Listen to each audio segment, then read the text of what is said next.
Article 5லேருந்து 11 வரை என்ன குறிப்பிடுது அப்படின்றத ஷார்ட்டாக பார்த்துருவோம். இந்திய அரசியலமைப்பு சட்டம் நடைமுறைக்கு வந்த நாள் முதல் பார்த்திங்கன்னா, இந்தியாவில் பிறந்தவர்கள் அனைவரும் இந்திய குடிமக்கள் அப்படின்னு குறிப்பிடுறது தான் விதி 5. விதி 6 பார்த்திங்கன்னா, மவுண்ட்பேட்டன் இந்திய சுதந்திர சட்டம் ஏற்றிருந்தார். 18/7/1947 அதுலேருந்து ஒரு வருடம் 19/7/1948. அதற்கு முன்னாடி யாரெல்லாம் பாகிஸ்தான்லேருந்து இந்தியாவுக்கு குடிபெயர்ந்தார்களோ அவங்களோட குடியுரிமைகளை பற்றி குறிப்பிடுறத பற்றி தான் பார்த்திங்கன்னா விதி 6.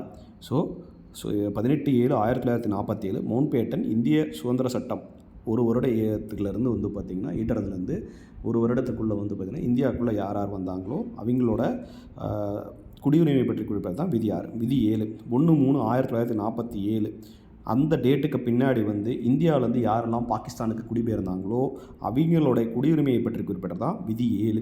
விதி 8 வெளிநாட்டில் யாராவது இந்தியர்கள் வசிச்சுட்டு இருக்காங்க அப்படின்னா அவங்களோட குடியுரிமையை குறிப்பிட்றது தான் விதி 8. விதி 9 தானாக ஒரு வீடு குடிமகன் பார்த்திங்கன்னா வெளிநாட்டில் ஒரு குடியுரிமையை பெற்றார்னா அவர் இந்திய குடியுரிமை இழப்பார் அப்படின்றத சொல்கிறது தான் விதி 9. விதி 10 பாராளுமன்றம் பார்த்திங்கன்னா ஒருவரோட குடியுரிமையை நீக்கிறதுக்கு சட்டம் இயற்ற வர பார்த்திங்கன்னா அவர் இந்திய குடிமகனாகவே தொடர்வார் அப்படின்றத சொல்கிறதா விதி 10.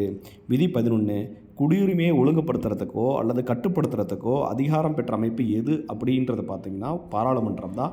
அதை பற்றி குறிப்பிட்றது தான் 11. விதி 4 பாராளுமன்றம் தான் பார்த்திங்கன்னா அந்த வரையறைகளை நிர்ணயம் செய்துன்றதை பார்த்துருந்தோம். விதி 11 சேம் இங்கே பாராளுமன்றத்தோட அதிகாரத்தை பற்றி குறிப்பிட்றாங்க. நன்றி.